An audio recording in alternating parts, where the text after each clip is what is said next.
Hi hello आणि नमस्कार सगळ्यांना. खूप दिवसांनी व्लॉग करते, खूप दिवसांनी म्हणजे 1-1.5 महिन्याने. मला असं वाटतं शेवटचा व्लॉग आपल्या चॅनलवर 1-1.5 महिन्यापूर्वी आला असेल. त्याच्यानंतर ना बरेचसे व्हिडिओ शूट केले, पण काहीच एडिटिंग करायला वेळ नाही मिळाला, जमलं नाही किंवा थोडी सवय पण मोडली होती. आता म्हटलं चला परत सुरुवात करून बघूया. ऑलरेडी आपल्या चॅनलला 1 वर्ष झालेलं आहे, ते सगळं ठीक आहे. आज दिवसभरात ना भरपूर कामं करायची होती आणि बरंच काय काय ॲक्टिव्हिटी दिवसभर होणार होत्या. म्हटलं चला आजचा व्लॉग छान शूट करूया आणि प्रयत्न करूया की तुमच्यापर्यंत पण तो पोहोचेल. कारण मधल्या काळामध्ये भरपूर असं झाले, खूप सगळे व्हिडिओ शूट केले पण ते काही एडिट केले नाही आणि मोबाईल फुल झाला म्हणून डिलीट पण केले गेले. सकाळी सकाळी ना मिस्टरांना ऑफिसची तयारी करून दिली, ते ऑफिसला गेले. त्याच्यानंतर ना द्वितीची स्कूलची तयारी करायला घेतली.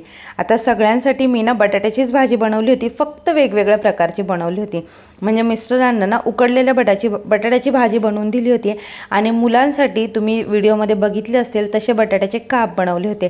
ती भाजी बनायलाही खूप इझी आहे आणि मुलांना खायला पण खूप आवडते. त्यांना उकडलेल्या बटाट्यांची भाजी नाही आवडत. द्वितीला वगैरे स्कूलला सोडून आले, घरातली एक्स्ट्राची बाकीची सगळी कामं करून घेतली आणि आज होळी होती. त्याच्यामुळे ऑफकोर्स आपल्याकडे सगळ्यांकडे, बऱ्याच जणांकडे मला असं वाटतं की होळीच्या दिवशी पुरणाची पोळी ही बनतेच. मला पण पुरणाची पोळी बनवायची होती. मुलांचं स्कूल पण होतं, म्हटलं आधी मुलांचं किंवा स्कूलचं वगैरे सगळं व्यवस्थित करून घेऊया. त्याच्यानंतर मग साईड बाय साईड मी स्वयंपाक पण करणारच होते. कारण कसं होतं होळीच्या वेळेस ना, म्हणजे माझ्याबरोबर तरी असं होतं की एवढी गरमी होते ना, मला नॉर्मली इतर वेळेसही खूप गरम होतं आणि होळीच्या दिवसापासून तर काय विचारायलाच नको.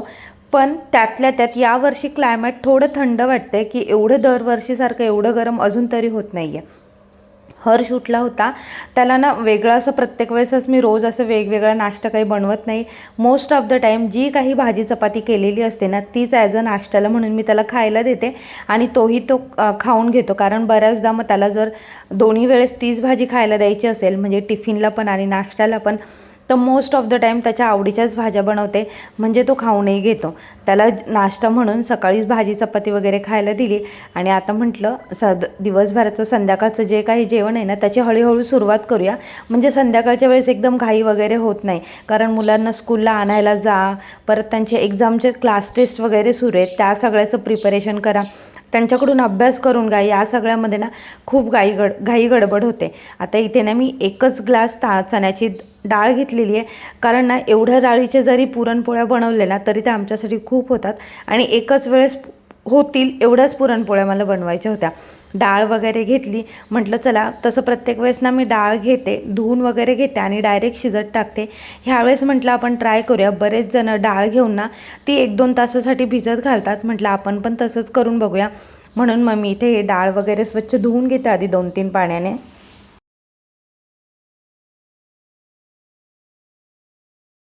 डाळ वगैरे धुवून घेतली. आता डाळ ना मी 2-3 तासांसाठी भिजत ठेवते. त्याच्यामध्ये ना म्हटलं आता ना बाकीची जी काही छोटी मोठी कामं आहेत ना ती करून घेऊया. कारण पुरणपोळीचा स्वयंपाक एकदम करायला घेतला ना, म्हणजे मी संध्याकाळी 4-5ला करायला घेतला असताना तरी तो झाला असता. पण आज फर्स्ट टाईमच, म्हणजे लग्नानंतर एवढ्या वर्षांनी किंवा लग्नाच्या आधीही आम्हाला होळीच्या पूजेसाठी म्हणून जायचं होतं आणि हे मला सकाळीच आत्ताच थोड्या वेळापूर्वी समजलं होतं. म्हटलं चला आता ती पूजा कशी असते मी खरं सांगू का, एवढ्या वर्षामध्ये ना कधीच होळी दहन किंवा होळी पेटवतो म्हणतात ना, त्यावेळेस मी कधीच आम्ही तिथे गेलेलो नाही आहे.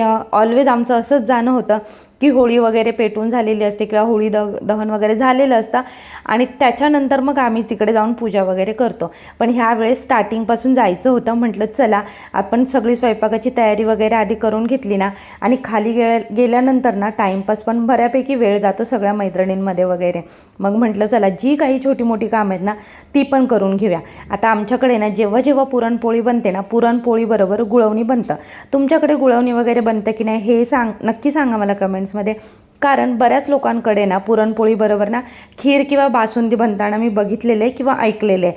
तर आमच्याकडे ना असं गुळवणी बनतं. आता हे गुळवणी खायलासुद्धा ना आम्ही तिघे खातो, म्हणजे हर्ष, मी आणि मिस्टर. द्विती अजिबात गुळवणी किंवा पुरणपोळी तिला आवडत नाही. पुरणपोळी जरी असेल ना तर ते आमटीबरोबर पुरणपोळी खाते. मग मी काय केलं, एका भांड्यामध्ये थोडंसं गूळ घेतला, त्याच्यामध्ये अंदाजे थोडंसं पाणी टाकलं आणि ते पण साईडला ठेवून दिलं. म्हणजे ना दिवसभरामध्ये ना त्यात पाण्यात जो काही टाकलेला गूळ आहे ना तो वितळेल. संध्याकाळी जेवायच्या वेळेस ना फक्त ते पाणी गरम करून घ्यायचं, उकळवून घ्यायचं, म्हणजे त्याचं गुळवणी तयार होतं. आता हे काम ना मी ऐनवेळी तेव्हा पण करू शकले असते, पण कसं होतं माहिती आहे का, एकदम करायला घेतलं ना खूप घाई होते आणि छोटी छोटी कामं करून ठेवली ना तर ते पण खूप बरं वाटतं. आता माझ्या डोक्यामध्ये फिट झालं की हां चला गुळवणी झालं आहे, म्हणजे हे झालं आहे, असे एक एक तयारी करून ठेवली ना तर त्याचा खूप फरक पडतो. गुळवणीची तयारी केली, पुन्हा डाळ भिजत घातली पुरणासाठी. आणि आता मी करणार आहे मिक्स. बऱ्याचदा ना जेव्हा पुरणपोळीचं जेवण बनवते ना त्यावेळेस मी मिक्स डाळीचे भजे वगैरे बनवते. तर त्याच्यासाठी ना मी इथे चण्याची डाळ आणि मुगाची डाळ घेतलेली आहे, म्हणजे ह्या दोन्ही डाळी मिक्स करून मी त्याचे भजे बनवत असते. आता त्याच्यासाठी तर नक्कीच आधी डाळी भिजत घालायच्या असतात, म्हणून मग मी त्याच्यासाठी पण डाळी धुवून घेतल्या आणि भिजत वगैरे घातल्या. आणि याच्यामध्ये ना मोजून वगैरे नाही घेत, हे पण मी अंदाजे घेते आणि ते माझं बरोबर पण होतं. टेस्टला वगैरे खूप छान लागतात हे भजे. तुम्ही जर कधी करत नसाल ना तर नक्कीच असे भिजवलेल्या डाळीचे भजे करून बघा, खूप छान लागतात. चण्याची डाळ घेतली आणि त्याच्यापेक्षा आय थिंक सो दुप्पट प्रमाणात मी मुगाची डाळ घेत असेल, अंदाजेच घेते, त्याच्यामुळे मी एकदम असं मोजमाप प्रमाण नाही तुम्हाला सांगू शकत. त्या पण डाळी 2-3 पाण्याने मस्त धुवून घेतल्या आणि त्या डाळीसुद्धा आता मी भिजत घालते. आणि ना आता भरपूर डाळी धुवून झाल्या होत्या आणि मी असं ऐकलं होतं की डाळ तांदूळ धुतलेलं पाणी झाडांसाठी चांगलं असतं. आता तांदूळ तर नव्हते धुतले, पण म्हटलं चला डाळी धुतलेलं पाणी आपल्याकडे बऱ्यापैकी जमा झाले, मग ते सगळं पाणी मी झाडांना घालून घेतलं, कारण झाडांना पाणी टाकायचं पण माझं बाकी होतं. ते सगळं करून घेतलं. आता बघा सणाची तयारी म्हणजे पुरणपोळीचा स्वयंपाक वगैरे हे सगळं तर करायचंच असतं, पण त्याचबरोबर सणाच्या दिवशी आपल्याला घर पण थोडं एक्स्ट्रा आवरायचं असतं आणि ते खरंच छान वाटतं जेव्हा सणाच्या दिवशी आपण एक्स्ट्रा घर आवरतो तेव्हा. मग माझं पण तेच चालू होतं. आता 2 दिवस ना मिस्टरांना सुट्टी होती. होळी सोमवारी आली होती, त्याच्या आदल्या दिवशी म्हणजे शनिवार रविवार अहोंना सुट्टी होती आणि मग त्यांना सुट्टी असेल ना त्या दिवशी घरातली कामं कमी आणि बाहेरची कामं जास्त होतात, किंवा कामं कमी आणि टाईमपास जास्त असतो, तर हे सगळं होत असतं. तसंच माझं पण झालं होतं. 2 दिवसामध्ये ना बऱ्यापैकी कपडे धुतले गेले होते, पण ते ना प्रॉपर असं घड्या करून वगैरे ठेवले गेले नव्हते. म्हटलं चला आता हे पण स्वयंपाकाची तयारी सुरूच आहे, साईड बाय साईड हे सगळं पण करून घेऊया. मग मी बेडरूममध्ये आले होते आणि खूप सगळे कपडे पडले होते घड्या घालायचे. त्या सगळ्या कपड्यांच्या घड्या करायला घेतल्या, ते सगळं करून घेतलं आणि हे करता करता साईड बाय साईड मुलांचं स्कूलला येणं जाणं, सोडणं आणणं, हे सगळं तर सुरूच होतं. ते सगळं झालं होतं. हर्षला स्कूलला वगैरे सोडलं होतं. ते कपडे वगैरे व्यवस्थित वॉर्डरोबमध्ये ठेवून दिले आणि त्याच्यानंतर ना मग मी तयारी करायला घेतली पुरणाची. यावेळेस ना मी यूट्यूबला बरेचसे व्हिडिओ बघितले होते पुरणपोळीचे, त्यामुळे म्हटलं चला त्यांच्याप्रमाणे यावेळेस पुरण करून बघूया, जमतंय नाही जमतंय. मी बरेचसे व्हिडिओ बघितल्यामुळे असं वाटत होतं की नाही एवढ्या व्हिडिओमध्ये दाखवले म्हणजे हे तर नक्कीच होत असेल. मी काय करते, दरवेळेस ना डाळ शिजवून घेते आणि त्याच्यानंतर डाळीतलं पाणी आहे ना जे आपण काढून घेतो बऱ्यापैकी, आणि मग ते त्याच्यामध्ये ना गूळ मिक्स करतो आणि डाळ आणि गूळ एकत्र गरम करून मग ते पुरणाच्या चाळणीने किंवा जे काही आपल्याकडे पुरण करायचं जे काही भांडं असेल त्याच्याने आपण पुरण करून घेतो.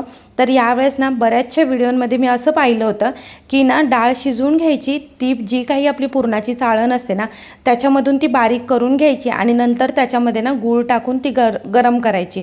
तर म्हटलं ही प्रोसेस यावेळेस फॉलो करूया आणि मी त्या प्रोसेसने पुरण बनवलं. खरंच सांगते पुरण तर छान बनलंच होतं, पण शिवाय मला असं वाटतं की मेहनत पण खूप कमी लागते, कारण ना फक्त डाळ जेव्हा बारीक करायला घेतो ना तर ती पटकन बारीक होते आणि गूळ आणि डाळ एकत्र बारीक करतो ना त्यावेळेस ना पुरण बारीक करायला थोडा वेळ लागतो. तर ना साईड बाय साईड पुरण तर माझं तयार होतच होतं, त्याचबरोबर ना आमटी करायची होती ना, मग आमटीसाठी फोडणी आणि वाटणाची तयारी मी करायला घेतली. आता ऑलरेडी माझ्याकडे फ्रीजमध्ये वाटण आणि जो काही मसाला आमटीसाठी लागतो ना तो बनवलेला होता, पण म्हटलं आपण नैवेद्य वगैरे दाखवतो तर फ्रेशच किंवा ताजं वाटण करून घेऊया, म्हणून मग त्याच्यासाठी ही माझी तयारी सुरू होती. हे पुरण ना तुम्ही कधी केलं नसेल ना अशा पद्धतीने तर ट्राय करून बघा. खरंच खूप सोपी पद्धत वाटली मला ही, की आधी डाळ बारीक करून घ्यायची आणि नंतर त्याच्यामध्ये गूळ मिक्स करायचा. सुरुवातीला अशा पद्धतीने पुरण बनवताना मलाही भीती वाटत होती आणि ते पुरण प्रॉपर आता तयार झाले की नाही हे कसं समजणार याचंही मला टेन्शन आलं होतं. पण त्या व्हिडिओमध्येच असं दाखवलं होतं की ज्यावेळेस आपलं हे पुरण ना म्हणजे आधी आपण करत असतो ना तेव्हा ते खूप पातळ असतं आणि आता बघा व्हिडिओमध्ये दाखवल्याप्रमाणे जे काही आपलं पुरण परतवायचं जो काही चमचा किंवा उलटणं वगैरे जे काही असेल ना ते पुरणामध्ये जेव्हा असं सरळ उभं राहतं ना, खाली पडत वगैरे नाही ना, त्यावेळेस समजायचं आपलं पुरण तयार झाले. मी पण अशाच पद्धतीने केलं आता तुम्हाला हे कढईमध्ये जरी खूप पातळ असं वाटत असेल ना, तरी ते गरम आहे त्याच्यामुळे तसं वाटतंय. थंड झाल्यानंतर ना ते खूप छान बरोबर जशी कन्सिस्टन्सी आपल्याला त्याची पाहिजे असते ना, किंवा जेवढ्या प्रमाणात ते घट्टसर पाहिजे असतं ना, तसं पुरण बरोबर तयार होतं. कारण माझंही पुरण खूप छान तयार झालं होतं. पुरण वगैरे करून झालं, म्हटलं चला आमटीची तयारी करून घेऊया. जे काही मसाला किंवा वाटण वगैरे वाटायचं आहे ना, ते सगळं मी भाजायला घेतलं. कांदा टाकला, त्याच्यानंतर त्याच्यामध्येच कांदा थोडासा परतल्यानंतर ना त्याच्यामध्येच खोबरं टाकलं, थोडंसं कढीपत्ता, थोडंसं अद्रक आणि थोडंसं लसूण हे सगळं घातलं आणि मस्त कढईमध्ये भाजून घेतला. आणि त्याच्यानंतर ना थंड झाल्यानंतर मिक्सरच्या भांड्यामध्ये काढून घेतला. आता जे काही आपण सकाळी ना आधी जी काही डाळ शिजवून घेतली होती ना, त्या डाळीतलीच थोडी डाळ ना या वाटणामध्ये पण वाटायला घेतात. तुमच्याकडे घेतात की नाही मला माहीत नाही, घेत असतील तर मला तसं सांगा. आमच्याकडे ना ती शिजलेली डाळ असते ना, त्यातलं थोडीशी डाळ आहे ना या वाटणामध्ये वाटतात. पुरणपोळीच्या जेवणाबरोबर जी काही आमटी करतात ना, त्याला बरेच जण कटाची आमटी किंवा आमच्याकडे फक्त आमटी म्हटलं जातं किंवा सार म्हटलं जातं, तर सार भात वगैरे असं म्हटलं जातं. तर तुमच्याकडे काय म्हणतात ना हे कमेंट्समध्ये नक्की सांगा.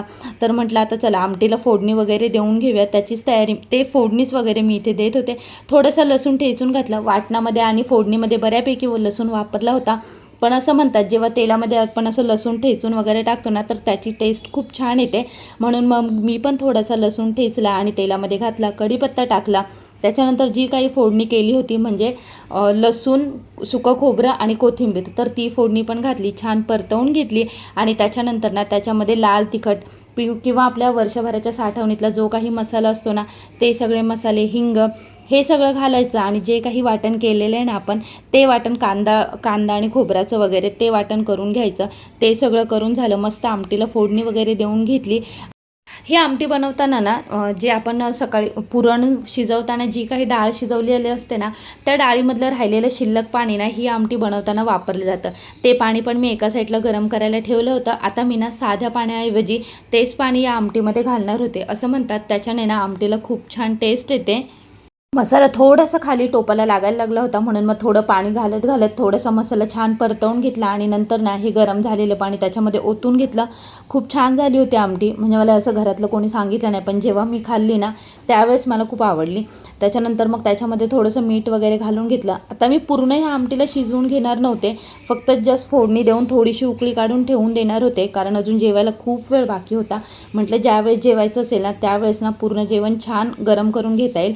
आणि बघा सकाळी पुरणाच्या वेळेस जी काही डाळ आपण शिजवली होती ना, त्याच डाळीमधली थोडी डाळ मी साईडला काढून घेतली होती, कारण आमटीमध्ये घालण्यासाठी. ती पण याच्यामध्ये घालून घेतली. आणि ही डाळ ना अजून जास्त शिजू नये म्हणून मग मी गॅस बंद करून ती आमटी तशीच उतरवून ठेवली. आणि आज मला खूप काम आहे हे सगळं बघून द्वितीने रांगोळीची जबाबदारी घेतली होती. तिचं म्हणणं होतं की मी रांगोळी काढेल. आता तिच्या एजच्या असताना मी बऱ्यापैकी छान रांगोळी काढत होते, पण हा प्रत्येकाचा आवडीचा विषय असतो, किंवा असं म्हणजे ज्याच्या त्याच्या आवडीचं असतं. मी तिला कधी फोर्स नाही केला की तू काढली पाहिजेस, आलं पाहिजे वगैरे असं. पण आत्ता तिला स्वतःहून वाटतं की आपण रांगोळी काढली पाहिजे किंवा ट्राय केलं पाहिजे. मग त्याच्यामुळे ना जेव्हा असे काही सण वगैरे येतात ना, त्यावेळेस मीही तिला सांगते ठीक आहे तुझ्या मनाने तुला येईल तशी हवी तशी काढ. मग तिचा तोच स्ट्रगल चालू होता की तिला समजत नव्हतं की कसं काढायचं, काय काढायचं. मग थोडंफार तिला गाईड वगैरे कडून फायनली तिची रांगोळी कंप्लीट झाली. कशी झाली ते मी पुढे तुम्हाला दाखवतेच. तोपर्यंत माझं स्वयंपाकाचं बऱ्यापैकी काम झालं होतं, त्याच्यामुळे मला खूप छान वाटत होतं की बरंचसं उरकलं होतं. पीठ वगैरे मळायचं बाकी होतं, अजून छोटी मोठी कामं बाकी होती. पण भात, आमटी, गुळवणी आणि दूध तापण ऐनवेळी गरम करणार होतं, अशा छोट्या मोठ्या बऱ्याचशा गोष्टी झाल्या होत्या. म्हटलं चला दुपारच्या जेवणाचे वगैरे आणि जे काही स्वयंपाक करताना निघालेले होते ना, ते सगळे भांडे घासायचे बाकी होते. ते सगळे भांडे घासून घेते आधी म्हटलं, म्हणजे पुढचं जर काही स्वयंपाक करायचं असेल किंवा अजून काही काम करायचं असेल ना, तर त्यावेळेस फ्रेश वाटेल. किचन वगैरे आवरून बऱ्यापैकी मी कंट्रोलमध्ये आणलं होतं. आता म्हटलं थोडं घराकडे लक्ष देऊया. आता सण होळीचा होता, छोटा मोठा माहीत नाही, पण आमच्याकडे ना होळी आता एवढ्या मोठ्या प्रमाणावर सेलिब्रेट होते ना, म्हणजे मी दुसऱ्या दिवशी ना धुलिवंदनच्या दिवशी जास्त व्हिडिओ वगैरे नाही काढले, पण आमच्या बिल्डिंगमधली सगळी लोकं एकत्र येऊन खूप छान प्रकारे धुलिवंदन सेलिब्रेट करतात. आणि होळीच्या दिवशी आता ते सगळं पुढे सांगते तुम्हाला.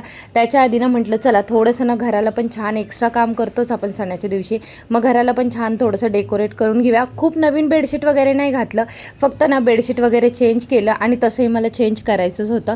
म्हटलं चला आपल्याला एक बहाणा पण मिळाला आणि आता होळीच्या निमित्ताने होऊन जाईल, म्हणून मग बेडशीट वगैरे चेंज केलं. कारण घरामध्ये येऊन कोणी कलर वगैरे टाकेल किंवा काही असं तर काही इथे होणार नाही आहे किंवा असं होत नाही. मग म्हटलं बेडशीट वगैरे चेंज करून घेतलं. त्याच्यानंतर ना बेडरूममधलं बेडशीट वगैरे चेंज केल्यानंतर हॉलमधलं पण बेडशीट वगैरे चेंज करून घेतलं. आणि तुम्ही बघितलं असेल, जेव्हा पण मी बेडशीट चेंज करते ना, बेडशीटच्या 3-4 साईडनी ना अशा गाठ वगैरे मारून ठेवते, ज्याच्यामुळे ना ते बेडशीट ना बऱ्यापैकी छान सेट होतं आणि मला ते लावायला पण जास्त त्रास वगैरे होत नाही. हॉलमध्ये आले. आता हॉलमध्ये ना आज होळीनिमित्त टाकण्यासाठी मी नवीन बेडशीट आणलं होतं, पण माझी हिंमत नाही झाली ते टाकायची. म्हटलं बेडरूममध्ये तर कलर वगैरेचा काही प्रश्न नाही येणार, पण हॉलमध्ये येऊ शकतो, म्हणून मग ना जे आधीचे जुने कवर होते ना तेच लावून घेतले. आणि ही बघा अशा प्रकारे द्वितीने छान रांगोळी काढली होती. तिच्या मानाने तिने खूप छान काढली होती. त्याच्यानंतर ना हरचा स्कूलला आणायला जायचा टाईम झाला होता. मग मी त्याला स्कूलमधून घेऊन आले आणि मला पूर्ण माझं जेवण वगैरे बनवून झालं होतं, छान तयारी वगैरे करून झाली होती. आता ना मला खूप छान असं व्हिडिओ कॅमेरासमोर किंवा असं व्हिडिओमध्ये ना खूप छान असं प्रॉपरली प्रेझेंट नाही करता येत किंवा तसं तेवढं दाखवता येत नाही, तो कॉन्फिडन्स मला अजून येत नाही आहे. तर मी अशी संध्याकाळीच्या वेळेस ना छान पूजेसाठी तयार वगैरे झाली होती. आणि फर्स्ट टाईम असं झालं होतं की ना पूजेला वेळ होता आणि माझं सगळं आवरून झालं होतं. आणि मला असं वाटलं होतं की पूजेला वगैरे जाऊन येऊया, आणि मी पुरणपोळी करायची बाकी ठेवली होती. मला असं वाटलं आल्यावर मी पुरणपोळी वगैरे बनवेल आणि सगळं छान शूट करून सगळं जेवण वगैरे तुमच्याबरोबर दाखवेल. पण पूजेला गेल्यानंतर सगळ्या मैत्रिणी वगैरे भेटल्या आणि खाली एवढा वेळ झाला ना, म्हणजे 2-2.5 तास टाईमपास झाला आमचा खाली सगळ्यांबरोबर भेटून बोलून वगैरे. तर आणि सगळ्यांना होळीच्या शुभेच्छा वगैरे देण्यामध्ये की ना आल्यानंतर काहीच कॅपॅसिटी राहिली नव्हती शूट करायची, म्हणून मग जेवणाच्या वेळेस काहीच शूट नाही केलं. पण स्वयंपाक एकदम छान झाला होता. दुसऱ्या दिवशी आम्ही खूप एन्जॉय केला. त्याचा एक शॉर्ट व्हिडिओ मी आपल्या चॅनलवर शेअर केलेला आहे, तो पण तुम्ही नक्की बघा. आणि हा व्हिडिओ आवडला असेल तर व्हिडिओला लाईक करा, चॅनलला सबस्क्राईब करा आणि भेटूया पुन्हा अशाच एका नवीन व्हिडिओसोबत. तोपर्यंत स्टे ट्यून. बाय.